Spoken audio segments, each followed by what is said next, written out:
Itu Pak Darmo kan? Ngapain dia ada di situ?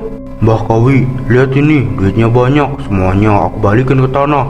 Aku nggak butuh duit ini. Aku cuma butuh warungku tetap rame. Tolong kirim lagi anak buahmu buat jagain tiap kursi di depan. Tadi ada pelanggan yang sambelnya kurang amis. Besok aku tambahin lagi campuran darahnya. Hah? Darah? Apa? Semuanya kurang. Sabar mbah, aku udah tandain satu anak mahasiswa. Dia sering kesini padanya.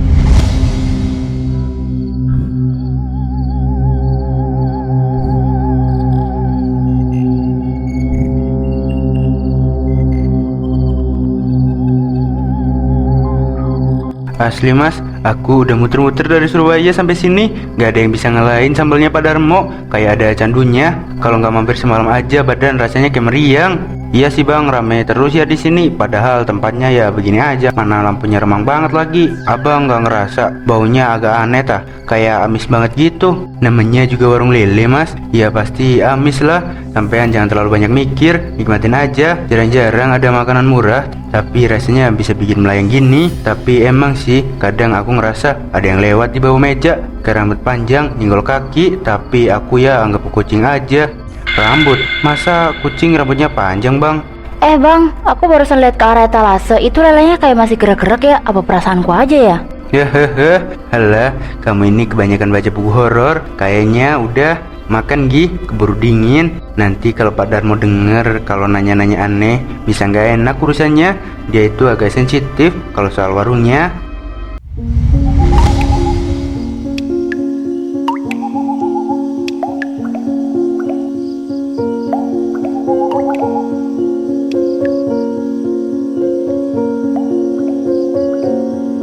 Boh, aku ini datang lagi. Dan marah ya, tadi aku telat soalnya tamu di depan lagi penuh banget. Mereka rakus mbah, mereka suka banget sama bumbunya. Gimana? Kurang? Iya, aku tahu ayam ini cuma buat pemuka aja. Nanti malam kalau jalanan udah sepi, aku kasih yang lebih seger, yang darahnya masih hangat. Tolong warungnya dijaga ya mbah, jangan sampai ada yang curiga. Tadi ada anak muda yang katanya pecicilan lihat-lihat ke sini. Nanti biar aku yang urus dia. Sabar, bentar lagi aku buka pintunya. Makan yang kenyang ya, biar besok sambalnya makin mantap rasanya.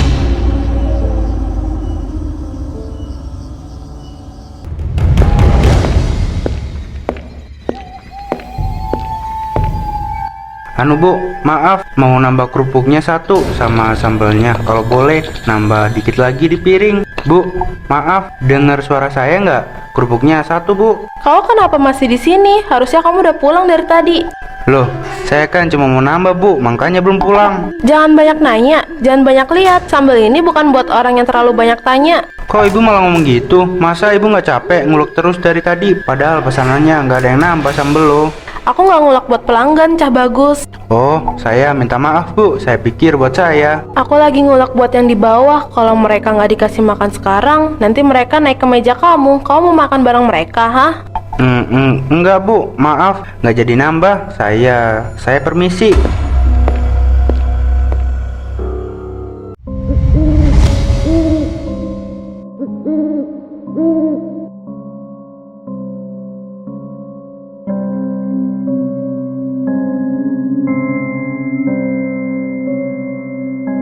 Itu Pak Darmo kan? Ngapain dia ada di situ?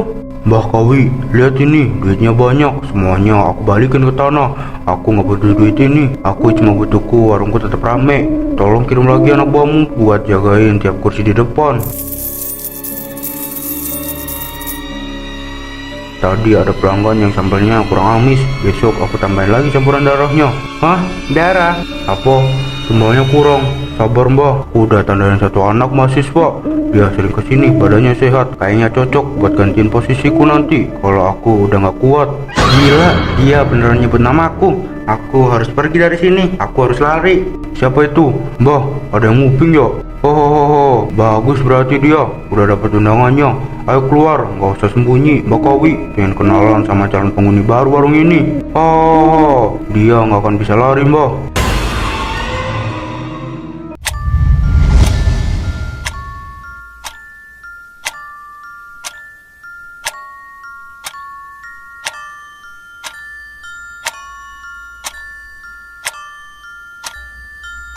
Apa yang aku lihat tadi ya?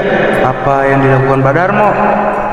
Raka, ini bau apa sih? Sumpah bau banget. Kamu habis bawa sampah ya ke dalam kamar? Amis banget bikin mual. Bukan sampah Dar, bau ini persis kayak bau di belakang warung pecelnya Pak Darmo yang tadi aku ceritain. Kamu jangan mulai deh, jangan nakut-nakutin aku ya. Baru kita sampai kontrakan setengah jam yang lalu. Aku nggak bohong Dara. Mana mungkin baunya ikut ke sini? Warung itu kan jaraknya tak ada 3 blok dari sini. Tadi kan kamu lihat sendiri gimana cara Pak Darmo sama istrinya natap kita pas kita bayar. Iya sih, terus kenapa? Mereka nggak berkedip sama sekali dan sekarang bau ini makin kuat. Kayak ada sesuatu yang bau-bau itu tepat ke depan pintu kamar kita. Udah deh Rak, stop, nggak usah dibahas lagi. Tolong buka jendelanya aja, aku beneran nggak bisa napas kalau baunya sepekat ini. Rasanya sesek banget, kayak dada aku ditiup asap kebakaran. Kenapa perasaan aku gak enak ya? Hah, suara apa itu? Nggak mungkin kan ada orang? Paling cuma kucing. Nggak mungkin kalau cuma kucing, aku mau cek. Kalau gitu aku mau ikut.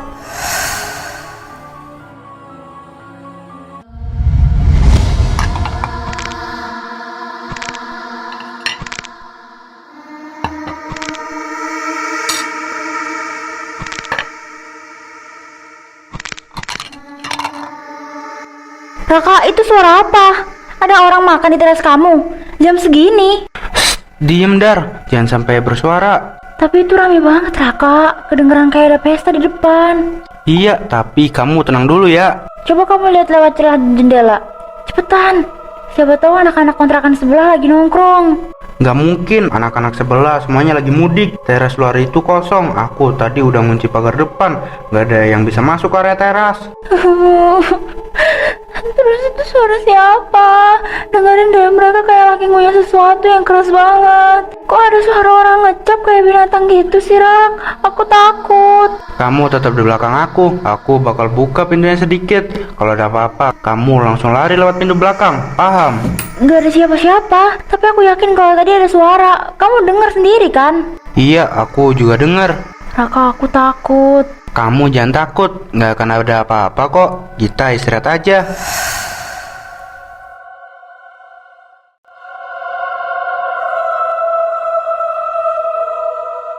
Raka, lampunya mati, kok gelap banget sih? Ayo pulang aja, perasaanku nggak enak banget. Suara apa itu? Ayo kita pulang, Raka. Bentar Dar, jangan panik, pegang tangan aku yang erat Dar. Pak Darmo, ini lampunya putus atau bagaimana Pak? Tolong nyalain lilin dong Pak. Raka, dengar itu nggak? Itu suara ngunyah sama yang kayak di depan kontrakan kamu waktu itu. Siapa yang lagi makan di belakang dapur? Kan nggak ada pembeli lain selain kita. Pak Darmo, tolong jawab Pak. Jangan diem aja, nggak lucu ya Pak. Pak, ini kenapa lampunya mati? Tolong nyalain lampunya Pak, di sini gelap banget. Kakak, lihat di bawah ada tangan. Ada tangan hitam di bawah meja. Pergi dari sini Dar, ayo lari. Diam di tempat. Sudah aku peringatkan sebelumnya kan. Kalau mau nyawa kalian berdua tetap selamat, jangan berani lihat ke arah dapur belakang setelah jam 2 malam. Paham? Raka, tolong aku. Raka, lo nggak mau mati di sini. Kaki aku lemes banget, nggak bisa jalan. Anak muda zaman sekarang dikasih makanan enak malah nggak tahu diri. Mbak Kawi udah nungguin kalian di dalam. Asopan kalau kalian pulang sekarang sebelum jadi hidangan penutup. Kurang ajar, jangan berani-berani sentuh pacar saya. Ayo Dar, paksain lari sekarang.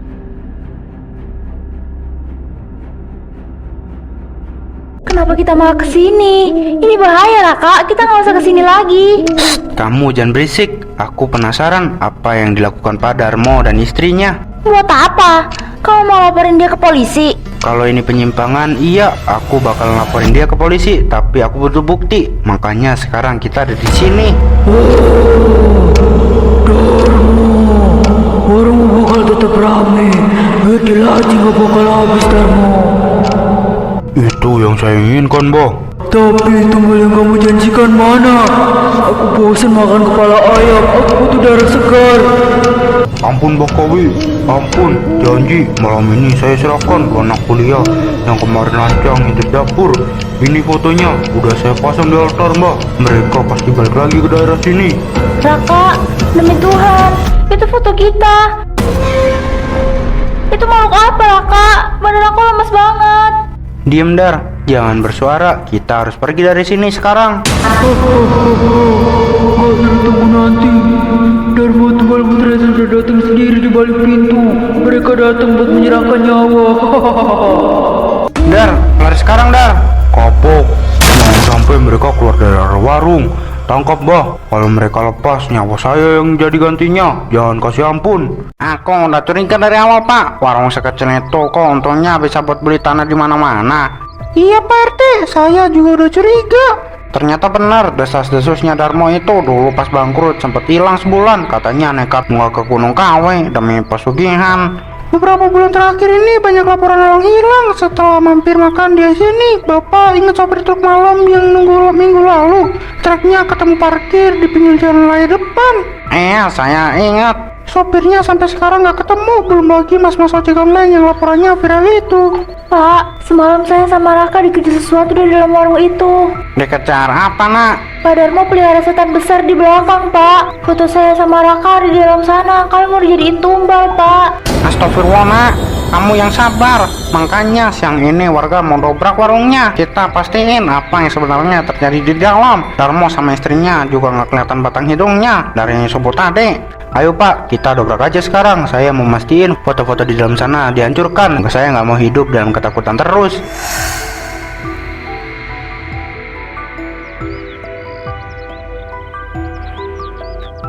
Loh, nggak ada Mas Raka, cuma tanah. Nggak mungkin Pak, demi Tuhan, semalam saya lihat sendiri di sini. Altar besarnya di sebelah sini, terus setannya berdiri di pojok situ sampai kepalanya mentok atap. Raka, Pak RT lihat itu tulisan apa di tembok?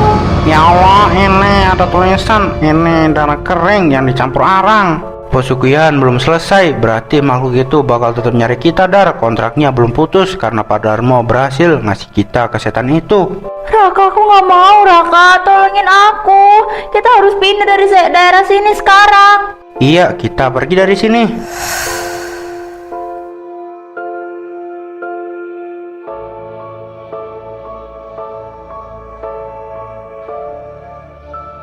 Singgah dulu, mampir dulu, dadanya masih hangat, segar, rasanya bikin ketagihan. Singgah dulu. Kontraknya belum selesai.